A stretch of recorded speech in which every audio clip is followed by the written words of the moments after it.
ഈ മതസൗഹാർദ്ദത്തെ ബാധിക്കാമെന്ന നിരീക്ഷണത്തോടു കൂടിയാണ് ഇന്നിപ്പോൾ ഈ നടപടി കോടതിയുടെ ഭാഗത്തുനിന്ന് ഉണ്ടായിരിക്കുന്നത്. സജോ, ഇതിൽ ഏറ്റവും പ്രധാനമായി കാണേണ്ടത് ഹൈക്കോടതിയുടെ ഭാഗത്തു നിന്ന് വന്നിരിക്കുന്ന നിരീക്ഷണം തന്നെയാണ്. കേരളത്തിന്റെ സെക്യുലർ ഫാബ്രിക്കിന് അപകടമുണ്ടാക്കുന്ന അല്ലെങ്കിൽ ഭീഷണിയാകുന്ന ഉള്ളടക്കമുണ്ട് എന്ന സുപ്രധാനമായ നിരീക്ഷണം ഹൈക്കോടതിയുടെ ഭാഗത്തു നിന്നുണ്ടാകുന്നു. അതായത് ഈ വാദം, ഹർജിക്കാരുടെ വാദം ഒരു പരിധിവരെ കോടതി അംഗീകരിക്കുന്നു. അതായത് താൽക്കാലികമായാണ് പ്രദർശനം തടഞ്ഞിരിക്കുന്നത്. അപ്പീലുമായി പോകാനുള്ള എല്ലാ നിയമപരമായ വഴികളും നിർമ്മാതാക്കളുടെ മുന്നിലുണ്ട് എന്നത് ഒരു വശത്ത് നിൽക്കുന്നുണ്ട്. പക്ഷെ അപ്പോഴും കേരള സ്റ്റോറിയുടെ കാര്യത്തിൽ ഒരു പ്രൊപ്പഗാൻഡ സിനിമയാണ്, കേരളത്തിന്റെ സാമൂഹിക പശ്ചാത്തലത്തിൽ നിന്നുകൊണ്ട് എന്ന് അവകാശപ്പെടുമ്പോഴും ഏതെങ്കിലും നിലയ്ക്കത് കേരളത്തെ റെപ്രസെന്റ് ചെയ്യുന്നേ ഇല്ല എന്ന് മാത്രമല്ല, കേരളത്തിൽ പൊതുവിൽ മതസൗഹാർദ്ദം നിലനിൽക്കുകയാണ്. ആരെയെങ്കിലും ഏതെങ്കിലും ഭക്ഷണം നിർബന്ധിപ്പിച്ച് കഴിപ്പിക്കുന്നില്ല. പക്ഷേ ഇതിന്റെ ടീസറിലും ട്രെയിലറിലും ഇടം പിരിച്ചിരിക്കുന്നത് അങ്ങനെയല്ല. ഏതെങ്കിലും ഒരു മതവിഭാഗത്തെ പ്രത്യേകിച്ച് ഒറ്റതിരിഞ്ഞ് വേട്ടയാടുന്ന ഒരു സാമൂഹിക സാഹചര്യമേ ഇല്ല. എന്നിട്ടും കേരള സ്റ്റോറി എന്ന പേരിൽ തന്നെ ആ ടൈറ്റിൽ, അങ്ങനെ ഒരു ടൈറ്റിൽ കൊടുക്കുന്നു. നേരത്തെ നിർമ്മാതാക്കൾ തന്നെ ഇതിന്റെ അണിയറ പ്രവർത്തകർ കേരളത്തിൽ തന്നെ അവരുടെ ഒരു റിലീസിന് മുന്നോടി പ്രീ റിലീസ് എന്ന നിലയ്ക്ക് ഒരു പരിപാടി വെച്ചിരുന്നു. ആ പരിപാടിയിൽ കുറേയധികം ആളുകളെ അവർ കൊണ്ടുവന്നു, അനുഭവസ്ഥർ എന്ന് പറഞ്ഞുകൊണ്ട്. പക്ഷെ ഒരു മലയാളി പോലും അതിലുണ്ടായിരുന്നില്ല എന്നതുകൂടി കാണേണ്ട ഒരു കാര്യമാണ്. അങ്ങനെയൊക്കെയുള്ള ഒരു സിനിമ കേരളം എന്ന പേരിൽ അല്ലെങ്കിൽ കേരളത്തിൽ നടക്കുന്നു എന്ന് പറഞ്ഞുകൊണ്ട് ഈ കഥ അവതരിപ്പിക്കുന്നു. അതൊരു ചലച്ചിത്രമായിരിക്കെ തന്നെ അതൊരു പൂർണ്ണമായും ഒരു ആവിഷ്കാര സ്വാതന്ത്ര്യം എന്ന നിലയ്ക്ക് ആണ് അതിനെ അവതരിപ്പിക്കാൻ നിർമ്മാതാക്കൾ ശ്രമിച്ചത്. അതിൽ സെൻസർ സർട്ടിഫിക്കറ്റ് ലഭ്യമായതാണ്. അങ്ങനെ വരുമ്പോൾ സെൻസർ സർട്ടിഫിക്കറ്റ് ലഭ്യമാകുന്ന ഒരു സിനിമയ്ക്ക് പ്രദർശനത്തിന് തടസ്സമുണ്ടാകേണ്ടതില്ല. ബാക്കി കാര്യങ്ങളെല്ലാം ആവിഷ്കാര സ്വാതന്ത്ര്യമാണ്, ഹർജിക്കാർക്ക് മറ്റ് ലക്ഷ്യങ്ങളാണ് തുടങ്ങിയ വാദങ്ങളാണ് പ്രധാനമായും നിർമ്മാതാക്കൾ അല്ലെങ്കിൽ അതിന് അണിയറ പ്രവർത്തകർ മുന്നോട്ട് വെക്കാൻ ശ്രമിച്ച കാര്യം. സൺഷൈൻ പിക്ചേഴ്സ് അടക്കം അങ്ങനെ ഒരു നിലപാടാണ് മുന്നോട്ട് വെക്കാൻ ശ്രമിച്ചത്. പക്ഷേ ഈ ചിത്രം, അതായത് കേരള സ്റ്റോറിയുടെ ഒന്നാം ഭാഗത്തെക്കുറിച്ച് ഉയർന്ന വലിയ രാഷ്ട്രീയ ചർച്ചകൾ നമ്മൾ കണ്ടതാണ്. ഒരു പരിധി കൂടി കടന്ന് നിർബന്ധിപ്പിച്ച് ബീഫ് കഴിപ്പിക്കുന്ന രംഗങ്ങൾ, അതുപോലെ ഉള്ള രംഗങ്ങളൊക്കെ ഇതിൽ ഉൾപ്പെടുത്തുന്നു. അങ്ങനെ വരുമ്പോൾ ഇത് കേരളത്തിൽ എവിടെയാണ്, ആരെയാണ് നിർബന്ധിപ്പിച്ച് അവർക്ക് ഇഷ്ടമില്ലാത്ത ഭക്ഷണം കഴിപ്പിക്കുന്നുണ്ടോ? അങ്ങനെ ഒരു സാഹചര്യം കേരളത്തിൽ നിലവിലുണ്ടോ? കേരളത്തിന്റെ സാമൂഹിക പശ്ചാത്തലം പഠിച്ചിട്ടാണോ ഇത്തരം ഒരു ചിത്രത്തിൽ അല്ലെങ്കിൽ ഇങ്ങനെ ഒരു പേര് ഇടുമ്പോൾ സ്വാഭാവികമായും ലോകമെമ്പാടും റിലീസ് ചെയ്യപ്പെടുന്ന ഒരു സിനിമയാണ്.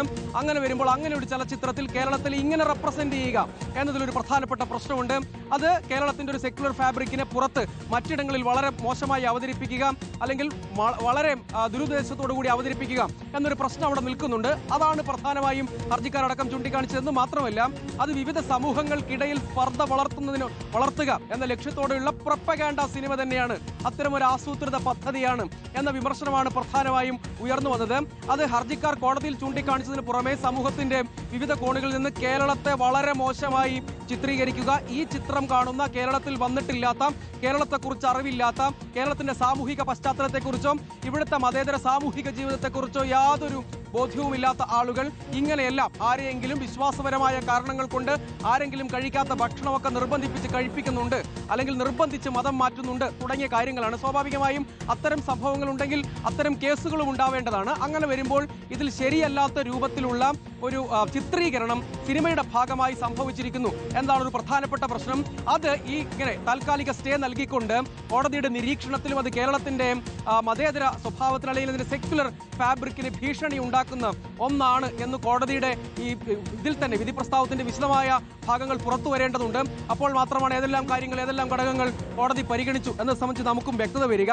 പക്ഷേ അത് കോടതിയുടെ ഈ വിധി ഇതിൽ പ്രധാനമായും വന്നിരിക്കുന്നു എന്നാണ് ഇതിൽ ഏറ്റവും പ്രധാനമായും കാണേണ്ട കാര്യം. അതായത് കേരളത്തിന്റെ മതസൗഹാർദ്ദത്തിന് ഭീഷണിയാകും എന്ന ഭാഗം തന്നെ ഏറ്റവും പ്രധാനമായും കാണേണ്ടതാണ് എന്നതാണ്.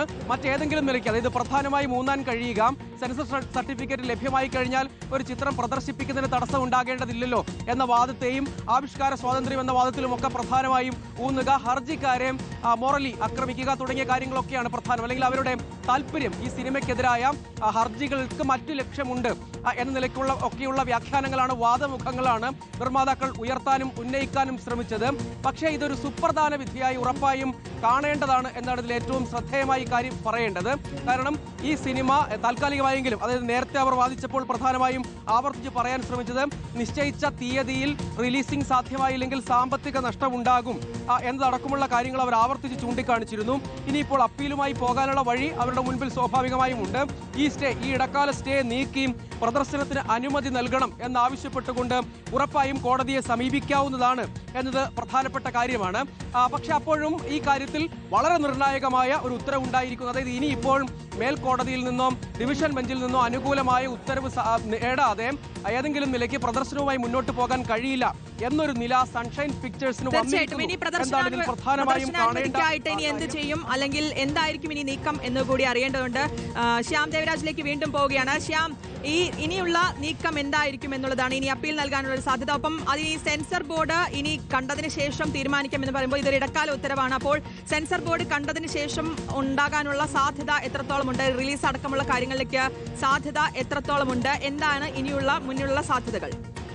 കേരള സ്റ്റോറി രണ്ടാം ഭാഗത്താണ് ഹൈക്കോടതി ഇടക്കാല സ്റ്റേ നൽകിയിരിക്കുന്നത്. 15 ദിവസത്തേക്കാണ്. ഇതിനുള്ളിൽ സെൻസർ ബോർഡ് വീണ്ടും ഈ സിനിമ കണ്ട് പുതിയ സർട്ടിഫിക്കറ്റ് നൽകുന്ന കാര്യത്തിൽ തീരുമാനമെടുക്കണം എന്ന കാര്യമാണ് ഹൈക്കോടതി വ്യക്തമാക്കുന്നത്. ഇതിന് 15 ദിവസത്തെ സാവകാശമാണ് നൽകുകയും ചെയ്തിരിക്കുന്നത്. ഇന്ന് ഉച്ചയ്ക്ക് 2 മണിക്കാണ് ഈ ഹർജി പരിഗണനയ്ക്കായി ഹൈക്കോടതി വെച്ചിരുന്നത്. വാദം കേട്ട് തീരുമാനമെടുക്കാനാണ് വെച്ചിരുന്നതും. പക്ഷേ നിർമ്മാതാക്കൾ ഇന്ന് രാവിലെ കോടതിയിൽ ആവശ്യപ്പെട്ട കാര്യം ഈ ഹർജി അടിയന്തരമായി പരിഗണിക്കണം എന്ന ആവശ്യമാണ്. പക്ഷേ അക്കാര്യം അംഗീകരിക്കാൻ ഹൈക്കോടതി തയ്യാറായില്ല. കാരണം നിർമ്മാതാക്കളായ സൺഷൈൻ പിക്ചേഴ്സ് ഹൈക്കോടതിയിൽ ആവശ്യപ്പെട്ട കാര്യം എത്രയും വേഗം ഹർജി പരിഗണിച്ച് ഹൈക്കോടതി തീരുമാനമെടുക്കണം. സ്റ്റേ ഉണ്ട് എങ്കിൽ അക്കാര്യത്തിൽ സുപ്രീം കോടതിയിൽ അപ്പീൽ പോകേണ്ടതുണ്ട് എന്ന കാര്യവും കൂടി ഹൈക്കോടതിയിൽ നിർമ്മാതാക്കൾ നിലപാടെടുത്തു. പക്ഷേ ഇത് അടിയന്തരമായി പരിഗണിക്കാനാവില്ല എന്ന നിലപാടാണ് രാവിലെ തന്നെ ഹൈക്കോടതി സ്വീകരിച്ചത്. ഹർജി 2 മണിക്ക് മാത്രമേ പരിഗണിക്കാനാകൂ എന്ന കാര്യവും കൂടി ഹൈക്കോടതി വ്യക്തമാക്കുകയും ചെയ്തു. തുടർന്നാണ് ഇന്ന് ഈ ഹർജി പരിഗണിക്കുമ്പോൾ 3 ഹർജികളിൽ 2 ഹർജികൾ നിലനിൽക്കുമെന്ന കാര്യം ഹൈക്കോടതി വ്യക്തമാക്കിയത്. ഒരു ഹർജി അത് ഹർജിക്കാരന് ഹർജി നൽകാൻ അവകാശമില്ല എന്ന് കണ്ട് തള്ളുകയും ചെയ്തത്. പക്ഷേ 2 ഹർജികൾ നിലനിൽക്കും. കണ്ണൂർ ചിറ്റാരിപ്പറമ്പ് സ്വദേശിയായ ശ്രീദേവ് നമ്പൂതിരിയും ഒപ്പം എറണാകുളം സ്വദേശി ഫ്രെഡി ഫ്രാൻസിസും നൽകിയ ഹർജികൾ നിലനിൽക്കും. ഈ ഹർജികളിലെ ആവശ്യം പരിഗണിച്ചാണ് ഹൈക്കോടതി ഈ കേരള സ്റ്റോറി 2 സ്റ്റേ ചെയ്യുന്നത്. അതിന്റെ പ്രദർശനാനുമതി സ്റ്റേ ചെയ്യുന്നത്. കേരള സ്റ്റോറിയുടെ ടീസർ തന്നെ മതസൗഹാർദ്ദം തകർക്കുന്നതാണ് എന്നാണ് ഹൈക്കോടതി നിരീക്ഷിക്കുന്നത്. സിനിമയ്ക്ക് പ്രദർശനാനുമതി നൽകിയാൽ ഹർജിക്കാരുടെ ആവശ്യം അപ്രസക്തമാകും എന്ന കാര്യവും കൂടി ഹൈക്കോടതി നിരീക്ഷിക്കുന്നുണ്ട്. സിനിമ മതസൗഹാർദ്ദത്തിന് കേരള സമൂഹത്തിൽ ഒരു വലിയ കമ്മ്യൂണൽ ഹാർമണി, മതസൗഹാർദ്ദപരമായാണ് ഈ സമൂഹം മുന്നോട്ട് പോകുന്നത്. അത്തരമൊരു സൗഹാർദ്ദത്തിന് ഭീഷണിയാണ് ഈ സിനിമ എന്ന് കൂടി ഹൈക്കോടതി നിരീക്ഷിക്കുന്നുണ്ട്. മറ്റൊന്ന്, ഈ സിനിമ കാണണം എന്ന് ഹൈക്കോടതി കഴിഞ്ഞ ദിവസം ആവശ്യപ്പെട്ടിരുന്നു. പക്ഷേ അതിനാവശ്യമായ സൗകര്യങ്ങൾ ഒരുക്കുന്നതിൽ നിന്ന് നിർമ്മാതാക്കൾ ഒഴിഞ്ഞുമാറി എന്ന് ഹൈക്കോടതി വിമർശനമായി തന്നെ വ്യക്തമാക്കുന്നുണ്ട്. അതിനൊപ്പം ഈ നിർമ്മാതാക്കൾ പറഞ്ഞ കാര്യം സിനിമ കണ്ട് വിലയിരുത്തേണ്ടത് സെൻസർ ബോർഡ് തന്നെയാണ് എന്നാണ്. സെൻസർ ബോർഡാണ് അതിന്റെ വിദഗ്ധ സമിതി, അതുകൊണ്ട് അവരാണ് അതിന് വിലയിരുത്തേണ്ടത് എന്ന കാര്യമാണ്. പക്ഷേ അങ്ങനെ ഒരു വിലയിരുത്തൽ വരുമ്പോൾ ഹൈക്കോടതി അക്കാര്യം നിർമ്മാതാക്കളുടെ ആ വാദത്തെ അംഗീകരിക്കുന്നുണ്ട്. അതെ, സെൻസർ ബോർഡ് തന്നെയാണ് വിദഗ്ധ സമിതി, അതുകൊണ്ട് സെൻസർ ബോർഡ് തന്നെയാണ് അക്കാര്യം തീരുമാനിക്കേണ്ടത്. അതുകൊണ്ടാണ് സെൻസർ ബോർഡിന് ഈ സിനിമ വീണ്ടും തിരിച്ചയക്കുന്നത്.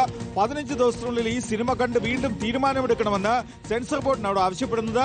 അതിനാവശ്യമായ സൗകര്യങ്ങൾ നിർമ്മാതാക്കൾ ചെയ്തു നൽകണം, സൺഷൈൻ പിക്ചേഴ്സ് ചെയ്തു നൽകണമെന്ന നിർദ്ദേശവും കൂടി ഹൈക്കോടതി സിംഗിൾ ബെഞ്ചിൽ നിന്ന് ജസ്റ്റിസ് ബെച്ചു കുര്യൻ തോമസ് അധ്യക്ഷനായ സിംഗിൾ ബെഞ്ചിൽ നിന്ന് ഉണ്ടാവുകയും ചെയ്യുന്നത്. ഹർജിക്കാർ ഉന്നയിച്ച വാദങ്ങൾ നിലനിൽക്കുമെന്നാണ് ഹൈക്കോടതി നിരീക്ഷിക്കുന്നത്.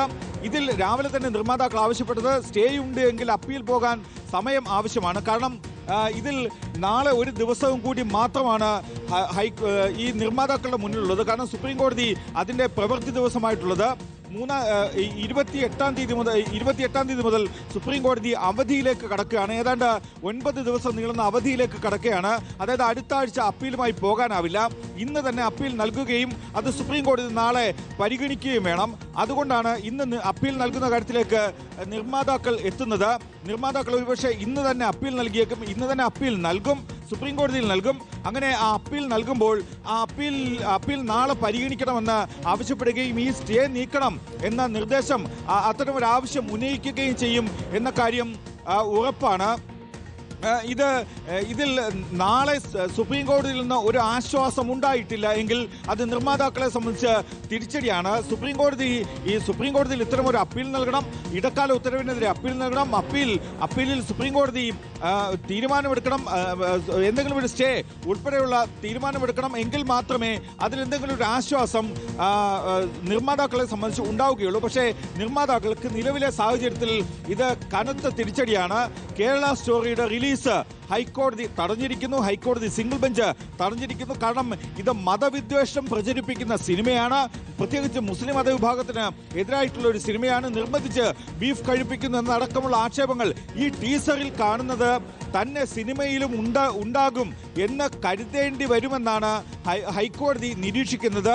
അതുകൊണ്ട് തന്നെയാണ് ഹൈക്കോടതി ഈ സിനിമയ്ക്ക് സ്റ്റേയും നൽകുന്നത്. എന്തായാലും അത് നിർമ്മാതാക്കളെ സംബന്ധിച്ച്, സൺഷൈൻ പിക്ചേഴ്സിനെ സംബന്ധിച്ച് കേരള വിരുദ്ധ പ്രൊപ്പഗാൻഡ പ്രചരിപ്പിക്കാൻ വേണ്ടി കൊണ്ടുവന്ന ഒരു സിനിമയ്ക്ക് കനത്ത തിരിച്ചടിയാണ്. അത്തരമൊരു സിനിമ എന്തായാലും നാളെ തിയേറ്റർ കാണില്ല, നാളെ തിയേറ്ററുകളിലേക്ക് എത്തില്ല.